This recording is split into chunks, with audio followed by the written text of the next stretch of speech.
இது வந்து queen Elizabeth இந்தியாவுக்கு வரும்போது யூஸ் பண்ண கார். இந்த ரோல்ஸ் ராய்ஸ் பார்த்தீங்கன்னா ஓல்டஸ்ட் ரோல்ஸ் ராய்ஸ் அப்படின்னு சொல்கிறாங்க. Almost 100 years still running condition. இப்போ நான் காட்ட போகிறது வந்து அதை விட ரொம்ப பழசு. இந்த வீடியோவை என்ஜாய் பண்ணுறதுக்கு உங்ககிட்ட இருக்கிற ஹெட்ஃபோன்ஸ் மாட்டிக்கோங்க அண்ட் 1080pக்கு ஸ்விட்ச் பண்ணுங்கள்.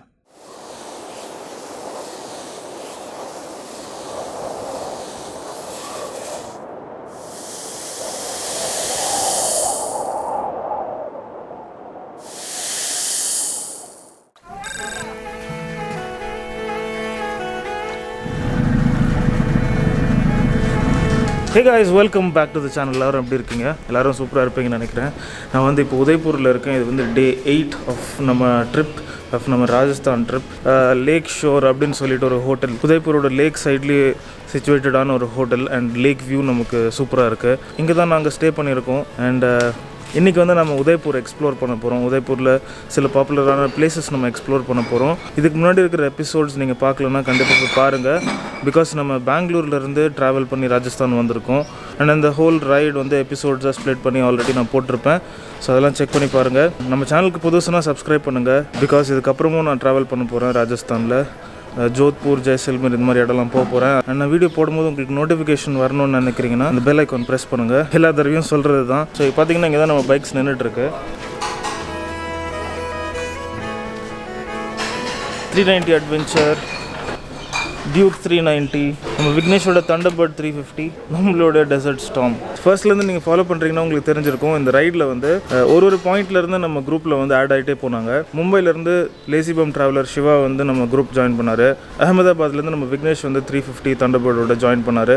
அண்ட் இன்றைக்கி பார்த்தீங்கன்னா உதய்பூர்லேருந்து நம்மளோட ஒரு சப்ஸ்கிரைபர் வந்து நம்ம கூட ஜாயின் பண்ணுறாரு. அவர் தான் வந்து இந்த எஃப்சி வந்து ரெண்ட் எடுத்திருக்காரு உதய்பூரில். ஸோ அவர் வந்து இதுக்கப்புறம் நம்ம கூடவே ட்ராவல் பண்ணிவிட்டு அதுக்கப்புறம் திருப்பி உதய்பூரில் வந்து பைக் ரெண்டல் ரிட்டர்ன் பண்ணிவிட்டு ஃப்ளைட்டை பிடிச்சிட்டு வீட்டுக்கு போக போகிறாரு. சென்னை தான் வரும். சரவணன் இவர் தான் நம்ம கூட ஜாயின் பண்ணியிருக்காரு இந்த ட்ரிப்பில். சரவணன், எப்படி இந்த ட்ரிப்புக்கு ஜாயின் பண்ணிங்க?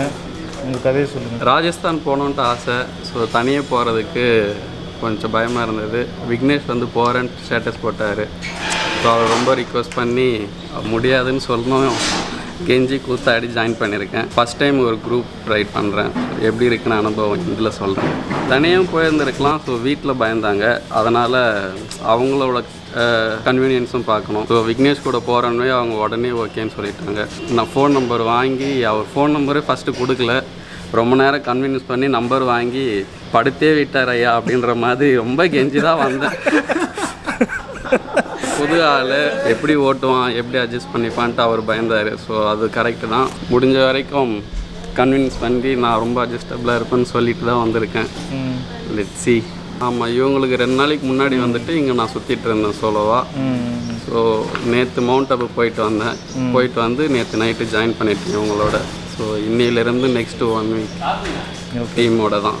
ரிட்டன் இவங்க எல்லோரும் ஜெய்ப்பூர்லேருந்தே கிளம்புறாங்க. ஸோ நான் ஜெய்ப்பூர்லேருந்து உதய்பூர் மறுபடியும் ட்ரைவ் பண்ணி வந்து பைக் ரெண்டல் அதை கொடுத்துட்டு இங்கேருந்து நான் மறுபடியும் ஃப்ளைட் ஏறணும். ஓகே, நம்ம இப்போ வந்து பிரேக்ஃபாஸ்ட் சாப்பிட்டுட்டு இன்றைக்கான டெஸ்டினேஷன்ஸ், இன்றைக்கான பிளேசஸ் வந்து விசிட் பண்ணுறதுக்காக கிளம்ப போகிறோம். போகிற வழியிலே உங்களுக்கு அதை பற்றி சொல்கிறேன். அண்ட் அங்கே போய்ட்டும் நம்ம ஒரு இடத்த பற்றியும் உங்கள்கிட்ட எக்ஸ்பிளைன் பண்ணுறேன்.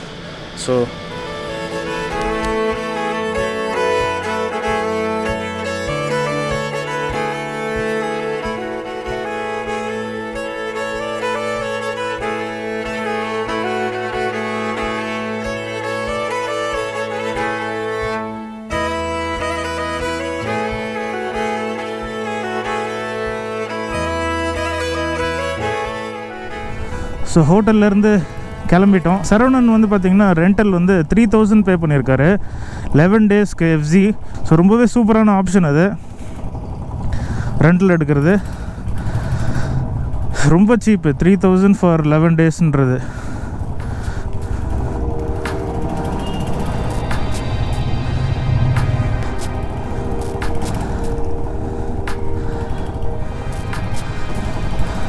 தெருவெலாம் எப்படி குட்டி குட்டியாக இருக்குது பாருங்கள். பெரிய ஹோட்டல்லாம் இந்த தெருவுக்குள்ளே இருக்குது. அப்படின்னா பார்த்துக்கோங்க, சிட்டியே அப்படி தான். உதய்பூரோட நேரோவான ஸ்ட்ரீட்ஸ் பற்றி நான் இதுக்கு முன்னாடி இருந்த எபிசோட்லேயே பேசியிருந்தேன், கம்ப்ளைண்ட் பண்ணியிருந்தேன். பட் உதய்பூரில் நமக்கு இது Day 2, ஸோ ஓரளவுக்கு பழகிருச்சுங்க. ஃபர்ஸ்ட் வந்து நம்ம இப்போ EKLINGJI டெம்பிள் போயிட்டுருக்கோம். அது பற்றின கதை வந்து நான் இன்னும் டீட்டெயில்டாக அங்கே போனதுக்கப்புறம் அதை பார்த்துட்டு கொஞ்சம் தெரிஞ்சுக்கிட்டு உங்களுக்கு சொல்கிறேன். ஸோ அது வந்து ஒரு 1/2 hour நமக்கு ரைடு சிட்டியிலேருந்து.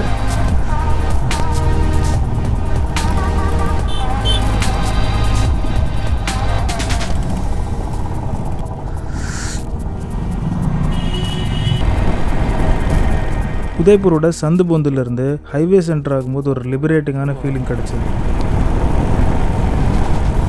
டனல் பேர் என்னன்னு தெரில. Visit the smart city of lakes again. இது வந்து உதய்பூர்லேருந்து ஏக்லிஞ்சி டெம்பிள் போகிற வழியில் இருக்குது.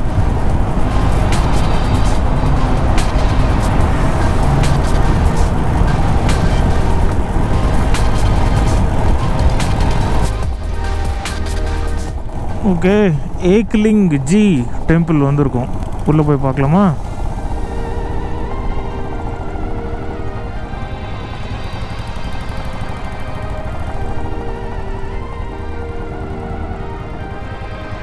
मंदिर जाने का मंदिर बंद है. कब खुलेगा? नहीं खुलेगा, 4-5 दिन. कोरोना पॉजिटिव आया है इसलिए लोग नहीं खुलेगा.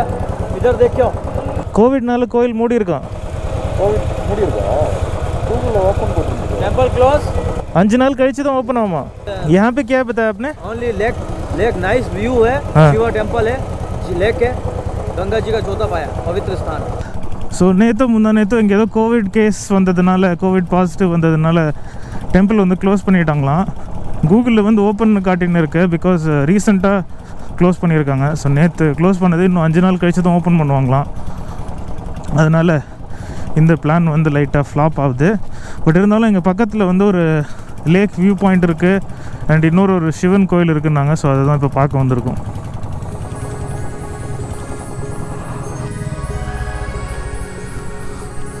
ஏக்லிங்ஜி டெம்பிள் வந்து க்ளோஸ்டாக இருக்குதுன்னு சொன்னேன்ல. ஆனால் இங்கே பக்கத்தில் ஒரு சிவன் கோயில் இருக்குது. ஸோ அங்கே தான் நம்ம இப்போ வந்திருக்கோம். வந்து வண்டியை பார்க் பண்ணோம்.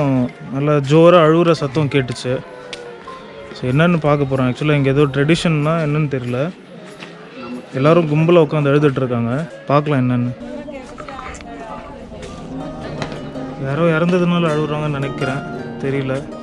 இவங்களுக்கு நம்ம பேசுகிறதும் புரியாது, ஏன்னா ஹிந்தி பேச மாட்டாங்க. இருந்தாலும் கோயில் நல்லா இருக்குது. ரொம்ப பழைய ஆர்கிடெக்சர், பார்க்க ரொம்பவே அழகாக இருக்குது.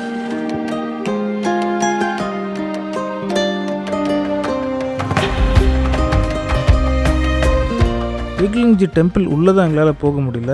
இருந்தாலும் அதுக்கு பின்னாடி இருந்த இந்த லேக் ஓரமாக இருந்த பழைய கோயில் சுற்றி பார்த்துட்டு இருந்தோம். அதுவும் இல்லாமல் இது கொஞ்சம் லேடிஸ் ஸ்பெசிஃபிக்கான கோயில் போல் இருக்குது. அதனால் வீடியோ எடுக்கும்போது கொஞ்சம் கேர்ஃபுல்லாக தான் நாங்கள் இருந்திருக்கணும்.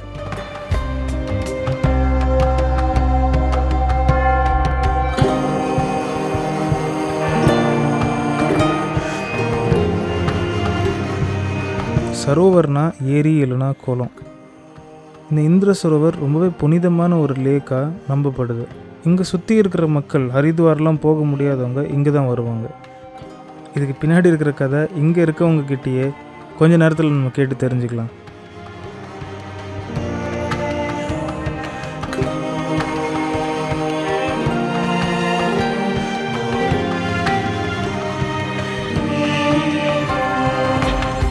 புனிதமான இடம் மட்டும் இல்லாமல் ஒரு இம்பார்ட்டண்ட்டான ஆர்கியோலாஜிக்கல் சைட்டும் கூட.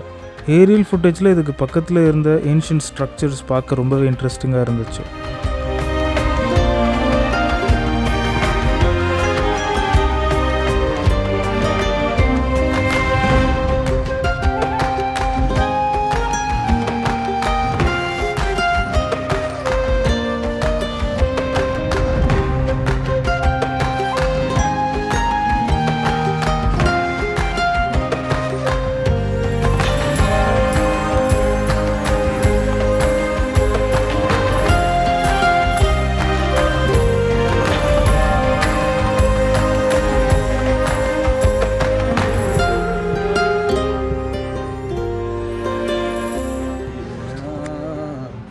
बड़ा अच्छा गाते हैं यार। हाथों से दिल मिल गया, साउंड में बहुत अच्छा गाता है।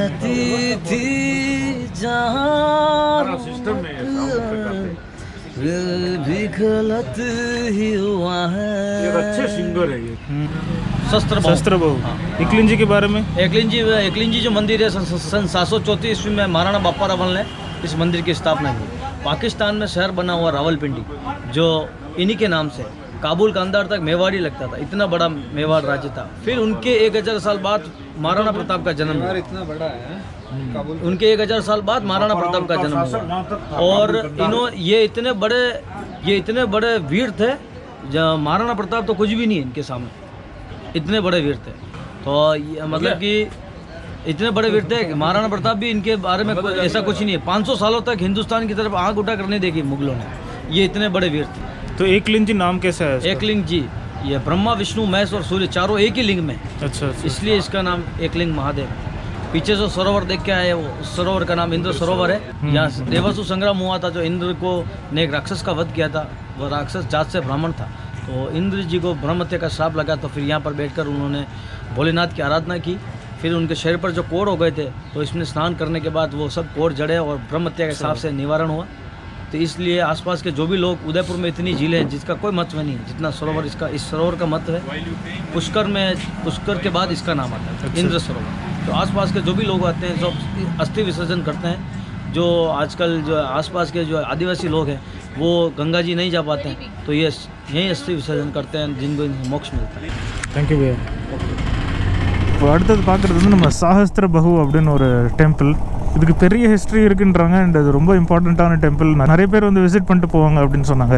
இது ஓப்பனாக இருக்கான்னு பார்ப்போம். இது வந்து நேஷ்னலி ப்ரொடெக்டட் மான்யூமெண்ட்டாக, அதனால் கொஞ்சம் நீட்டாக மெயின்டைன் பண்ணணும். ஸோ நேஷ்னல் ஹெரிட்டேஜ் இருக்குது இதுக்கு. நம்ம உள்ளே போயிட்டு பார்க்கலாம். Sustain your heritage and feel glorious. இங்கே ஒன்றா இருக்கணுமே தடுக்கிறதுக்கு.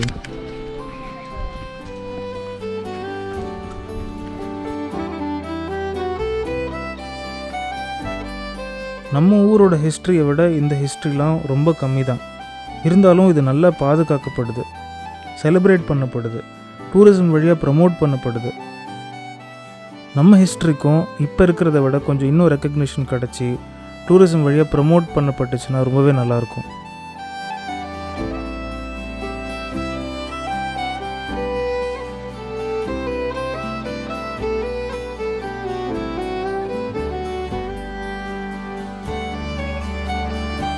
இந்த எபிசோட் இது வரைக்கும் நீங்கள் என்ஜாய் பண்ணியிருந்தீங்கன்னா ஓல்ட் இஸ் கோல்டு அப்படின்னு கமெண்ட் பண்ணுங்கள். आप चढ़े हो इस प्लेटफार्म के ऊपर। ये जो प्लेटफार्म बना हुआ है, इसके ऊपर टोटल 18 मंदिर है। 18 मंदिरों की पूजा होती थी, 18 मूर्तियाँ थी। लेकिन 13वीं सदी के अंदर अलाउद्दीन खिलजी ने तोड़ दिया था इसको। जब चित्तौड़ आए थे, पद्मनी का विवाद हुआ था, उस टाइम में मुगलों का तोड़ा हुआ है। वैसे ये 10वीं सदी का है, 1100 साल पुराना है। ये 9 दुर्गा के 9 मंदिर हैं। ये मेन विष्णु मंदिर है, जिसको सास बहू बोलते हैं। सास बहू कोई मंदिर नहीं है, इसका नाम है सहस्त्र बाहु। अभ्रंश हो गया बोलते बोलते, यानी सहस्त्र बाहु करते करते इसको सास बहू हो गया। ये रामायण है, राम का युद्ध हो रहा है। ये राम और लक्ष्मण खड़े हैं दोनों, दिखे आपको सबको? दिख रहे हैं ना? ये नीचे बानर सेना है और ये तीर चला रहे हैं, देखिए आप। ये இந்த இடத்த பார்த்துக்கிறதுக்கு அப்பாயிண்ட் பண்ணப்பட்டவர் இவர். அண்ட் டூரிஸ்ட்ஸ்க்கு எக்ஸ்பிளைன் பண்ணுறதுக்கான பொறுப்பும் இவர்கிட்ட கொடுத்துருக்காங்க. ஆனால் அங்கே எக்ஸ்பிளைன் பண்ணப்பட்ட எல்லாமே நான் உங்களுக்கு வீடியோவில் ஷேர் பண்ண முடியாது. அதனால் அதிலிருந்து இம்பார்ட்டண்ட்டான விஷயங்கள் மட்டும் நான் உங்களுக்கு ஷேர் பண்ணுறேன். लक्ष्मण बेहोश हो गए थे ना, शक्ति बाण जब लगा था। ये देखिए आप, ये तीर लगा हुआ है। अच्छा। ये लक्ष्मण यहाँ गिर गए, ये राम बैठे हैं। इनको बचाने के लिए फिर ये हनुमान जी संजीवनी पर्वत लेके आए। पूरा चित्र। अब इसका मेन देखने का यह है कि यहाँ से लेकर के ये जो चक्र बना हुआ है, हर पत्थर वन पीस है, इसमें कहीं ज्वाइंट नहीं है। ஸோ சாஹஸ்திர பகு அப்படின்ற கோயிலில் இருக்கும். இதுக்கு ரொம்ப பெரிய ஹிஸ்ட்ரி இருக்குது. ஆனால் 50 இயர்ஸ் முன்னாடி தான் ஆர்கியலாஜிக்கல் டிபார்ட்மெண்ட் வந்து இதை எக்ஸ்கவேட் பண்ணி எடுத்திருக்காங்க அண்ட் பப்ளிக் ஓப்பன் பண்ணியிருக்காங்க. அதில் இருக்கிற கார்விங்ஸ் பார்த்திங்கன்னா இந்த என்டையர் ராமாயணோட ஸ்டோரியை வந்து ஸ்கல்ப்ட் பண்ணியிருக்காங்க, கார்வ் பண்ணியிருக்காங்க. இது ஒரு மோனோலெத்து தான். ஸோ ஒரே கல்லை, சிங்கிள் கல்லில் வந்து ஸ்கல்ப்ட் பண்ணியிருக்காங்க. ஒரு சின்ன மிஸ்டேக் ஆனால் கூட அந்த கல்லை வந்து திருப்பி ரீஒர்க் பண்ணுற மாதிரி இருக்கும். ஸோ ரொம்பவே பெரிய எஃபர்ட் போட்டு இந்த கோயிலை வந்து அந்த காலத்துலேயே பில்ட் பண்ணியிருக்காங்க. அதனால தான் இதை வந்து நேஷ்னல் ஹெரிட்டேஜ்னு ப்ரிசர்வ் பண்ணுறாங்க. ட்ரோன் ஃப்ளை பண்ணேன், ஆனால் அதுக்கப்புறமேட்டு ட்ரோன் அலௌடு இல்லை இங்கே அப்படின்ட்டாங்க. ஆர்கியாலஜி டிபார்ட்மெண்ட்லேருந்து நேஷ்னல் ஹெரிட்டேஜ் அனௌன்ஸ் பண்ணதுனால இங்கே ட்ரோன்ஸ் அலௌடு இல்லை, யூடியூப்பில் போடாதீங்க அப்படின்ட்டாங்க. அதனால் அந்த ஃபுட்டேஜ் நீங்கள் பார்க்க முடியாது. பட் ரொம்பவே நல்லா இருந்தது பார்க்குறதுக்கு. இவ்வளோ ஹிஸ்ட்ரி இங்கே இருக்குது அப்படின்றது தெரிஞ்சுக்க ரொம்ப நல்லா இருந்தது. நம்ம அடுத்து கண்டினியூ பண்ணுவோம்.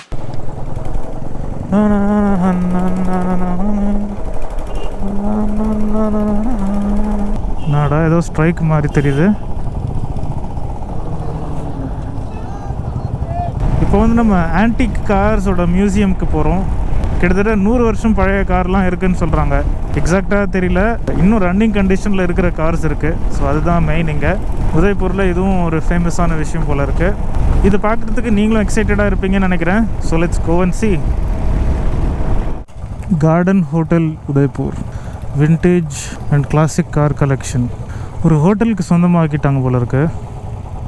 டிக்கெட் வாங்கிட்டு உள்ளே போகணும் போல இருக்குது இந்த ஹோட்டலுக்கு. शुद्ध शाकाहारी भोजन 300 रुपये थाली उपलब्ध है. थाली 300 ரூபாயா? நாங்கள் நேற்று 175 ரூபாய்க்கு சாப்பிட்டோமே.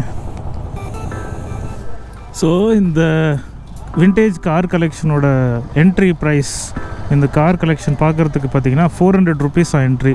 ஒர்த்தா இல்லையான்னு தெரியல, போய் பார்த்தா தான் தெரியும். பார்ப்போம். இவ்வளோ தூரம் வந்துட்டோம், இது வேறு எங்கே பார்க்க முடியும் விண்டேஜ் கார்ஸ். ஸோ பார்த்துட்டு உங்களுக்கு சொல்கிறேன் ஒர்த்தா இல்லையான்னு. அதை பேஸ் பண்ணி நீங்கள் போகிறதா வேணாமன்றது டிசைட் பண்ணுங்கள்.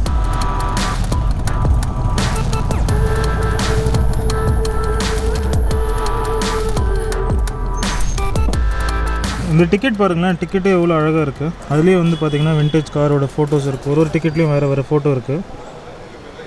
ஒர்த்தா இல்லையன்றதை நான் பார்த்துட்டு உங்களுக்கு சொல்கிறேன். So maybe you can save மணி.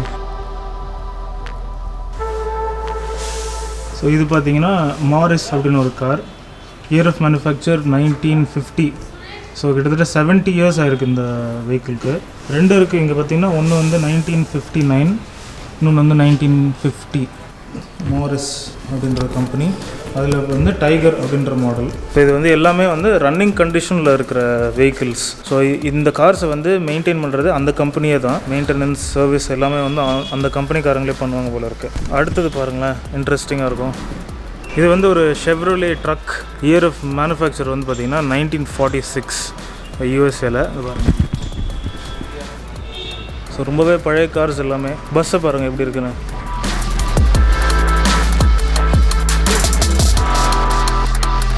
இந்த ரோல்ஸ் ராய்ஸ் பார்த்தீங்கன்னா மேனுஃபேக்சர்ட் 1924, ஓல்டஸ்ட் ரோல்ஸ் ராய்ஸ் அப்படின்னு சொல்கிறாங்க.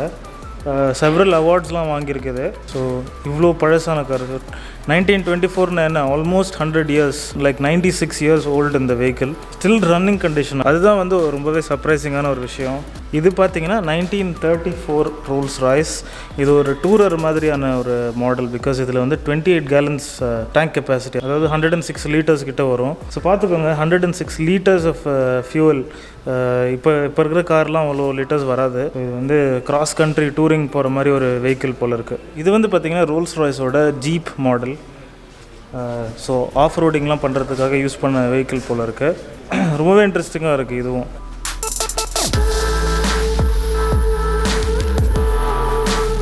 இது வந்து கேடிலாக் 1938 மாடல். இது வந்து குயின் எலிசபெத் இந்தியாவுக்கு வரும்போது யூஸ் பண்ண கார். இந்த எக்ஸாக்ட் கார். ஸோ கேடிலாக் உங்களுக்கே தெரியும், யூஎஸ் மேனுஃபேக்சரர். இதுவுமே வந்து குயின் யூஸ் பண்ண கார். இதுவும் ஒரு கேடிலாக். இது வந்து 1938 மாடல். அண்ட் இதில் என்ன ஸ்பெஷல்னு பார்த்தீங்கன்னா பிளாக் டிண்டட் வந்து விண்ட்ஷீல்டு இருக்குது. இதில் பாருங்கள், ஒரு சைடு மட்டும் பிளாக் டிண்டட் விண்ட்ஷீல்டு இருக்குல்ல, அங்கே வந்து குயின் உட்கார்ற சீட் அது. அதில் பார்த்தீங்கன்னா உள்ளேருந்து வெளியே தெரியும், ஆனால் வெளியிருந்து உள்ளே தெரியாது. அந்த காலத்துலேயே அந்த மாதிரி கிளாஸ் யூஸ் பண்ணியிருக்காங்க. இப்போ நான் காட்ட போகிறது வந்து அதை விட ரொம்ப பழசு. பாருங்களேன், ஷெர்லாக் ஹோம்ஸில் பார்த்தது தான் இந்த மாதிரி வண்டி. ஸோ பாருங்கள், இங்கே ஸ்டெப் இருக்குது. டயர் பார்த்தீங்கன்னா டியூப்லாம் கிடையாது, வெறும் ரப்பர் பீஸ் தான் டயரு. இது வந்து மோட்டார் வெஹிக்கிள் கிடையாது, இது வந்து சேரியட் மாதிரி. ஸோ இது வந்து குதிரை கூட அட்டாச் பண்ணுவாங்க. ஸோ இதுலேயே இங்கே பார்த்தீங்கன்னா ஸ்டியரிங் சிஸ்டம் இருக்குது, சஸ்பென்ஷன்ஸ் இருக்குது. இங்கே பாருங்கள், சஸ்பென்ஷன் பாருங்கள். Rolls Royce, 2 partners, both alive over red. One partner's death for one red and black, both partners' death, both are as black. दोनों की डेथ के बाद. Okay, after both of them died, they black. All the cars are black. 34, 35. After 34. Black. 31 before all red. Before 31. Before 30, 29 all red. All are red. Only for 2 years, little model. So இது வந்து பார்த்திங்கன்னா jeep ஒரு trolley. So ஜீப்போட ஃபோர்டோட jeep ரெண்டுமே 1942 model. So obviously world வாரில் use பண்ண models இது. Registered in Rajasthan. Interesting. You know Jeep, other side, Jeep with trolley. And why name it Jeep? All people Jeep's companies okay. Why name it Jeep? Very easy. All people very difficult. General purpose. Yes. General purpose GP. Short GP. JEE. They made it as Jeep. General purpose. 10 लोग जानते हैं. जिनके घर में खड़ी वो भी नहीं जानते. Why horsepower? No donkey, no elephant. So before no car, first Rolls Royce company buggy fitted and horse kind of horsepower. Okay. Rolls Royce में buggy बनाती. Buggy में घोड़े वहीं से घोड़ा चलना. அப்புறம் புயிக் வந்து யூஎஸ்ஏல வந்து ரொம்ப பாப்புலர் புயிக்ன்றது. ஸோ இது வந்து 1946 மாடல். ஸோ இது வந்து ஒரு Mercedes Benz year of manufacture 1989. அவ்வளோ பழசு இல்லை. இங்கே பாருங்களேன், இந்த ஹெட்லைட்டுக்குமே வைப்பர் இருக்குது. இந்த மாதிரி நான் பார்த்தது இல்லைங்க, வித்தியாசமாக இருக்குல்ல அது. ஹெட்லைட்டுக்கு வைப்பர் உள்ள எலக்ட்ரானிக்ஸ்லாம் கூட ஏதோ இருக்குது, எனக்கு ஒழுங்காக தெரியல இங்கேருந்து. இது வந்து ஓல்டஸ்ட் பென்ஸ் கிடையாது, இதுக்கு முன்னாடியும் இருக்குது. இது வந்து பார்த்தீங்கன்னா 1966 மெர்சிடிஸ் பென்ஸ் 1966. அதை விட பழசு ஒன்று இருக்குங்க பாருங்கள், 1960 மெர்சிடிஸ் பென்ஸ் அம்பாசடர் மாதிரி இருக்குல்ல, 55 ஹார்ஸ் பவர்ஸ். அதை விட பழைய பென்ஸ் பாருங்கள், இது வந்து 1956. And last but not the least, இந்த மாதிரி ஒரு கார் நான் கேள்விப்பட்டதே இல்லை. ஓப்பன் கேடட் அப்படின்னு ஒரு கம்பெனி. Cabriolet limousine year of manufacture 1937. Wow, உள்ளே இருக்கிற என்ஜின் தெரிகிற மாதிரி ஓப்பன் பண்ணி டிஸ்பிளே பண்ணியிருக்காங்க. எப்படி ஓப்பனாக இருக்குது பாருங்களேன் அந்த ரெண்டு சைடில். இந்த ஸ்டாண்டர்ட் வண்டி பார்த்திங்கன்னா இது வந்து சென்னையோட வண்டியாக இவங்க வந்து வாங்கியிருக்காங்கன்னு நினைக்கிறேன். இது பாருங்களேன், இது கண்டிப்பாக உங்களுக்கு இன்ட்ரெஸ்டிங்காக இருக்கும். இந்த லோகோ பார்த்தா உங்களுக்கு தெரியும் என்னென்னு. நிறைய பேருக்கு எம்ஜி இப்போ தான் தெரியும், ஆனால் ரீசெண்டாக தான் இந்தியாவில் லான்ச் ஆச்சு. பட் எவ்வளோ பழைய வண்டி வச்சுருக்காங்க பாருங்கள். இது வந்து 1946ஓட model, classic MG logo.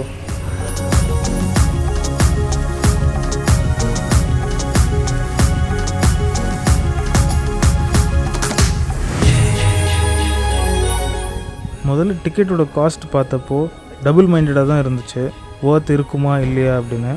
And more over எனக்கு இதில் ஒரு 70% தான் இன்ட்ரெஸ்ட் இருந்துச்சு ஆன்டிக் கார்ஸில்.